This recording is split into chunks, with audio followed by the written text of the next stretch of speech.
द्वापर युग की बात है। उस समय देवताओं में यह चर्चा थी कि राधा ही भगवान कृष्ण की सबसे बड़ी भक्त है, पर इस बात से नारद मुनि सहमत नहीं थे। वह अपने आप को ही भगवान कृष्ण का सबसे बड़ा भक्त मानते थे, पर देवताओं में राधा रानी के विषय में चर्चा सुनकर उन्हें जलन महसूस होने लगी थी।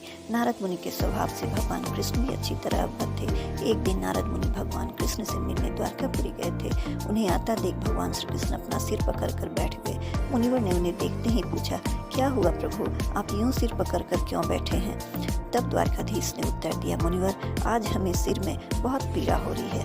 नारद बोले, तो प्रभु, इस पीड़ा को मिटाने का क्या कोई उपाय है? कृष्ण ने कहा, हाँ, उपाय तो है।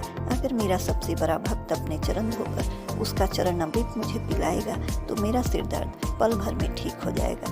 कृष्ण के मुख से यह उपाय सुनकर कुछ पल के लिए मुनिवर सोच में पड़ गए कि हूँ तो मैं ही सबसे बड़ा कृष्ण भक्त, लेकिन अगर मैं अपने पैर धोकर उसका चरणामृत प्रभु को पिलाऊंगा तो मुझे नरक जाने जैसा महापाप लगेगा।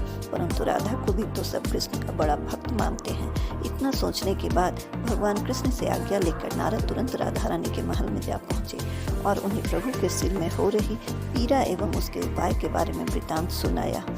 यह सुनकर राधा रानी ने एक क्षण का भी विलंब न करते हुए अपने चरण धोकर उसका अमृत एक कटोरी में नारद मुनि के हाथ में लाकर दिया और कहा, मुनिवर, मैं नहीं जानती कि मैं भगवान की कितनी बड़ी भक्त हूँ, पर मैं अपने ईश्वर आराध्य को पीड़ा में नहीं देख सकती। राधा के मुख से वह सच्चे भक्ति भाव के शब्द सुनकर नारद मुनि की आंखें खुल गई और वह समझ गए कि राधा रानी ही कृष्ण की सबसे बड़ी भक्त है और प्रभु श्री कृष्ण यह लीला मुझे समझाने के लिए रची थी।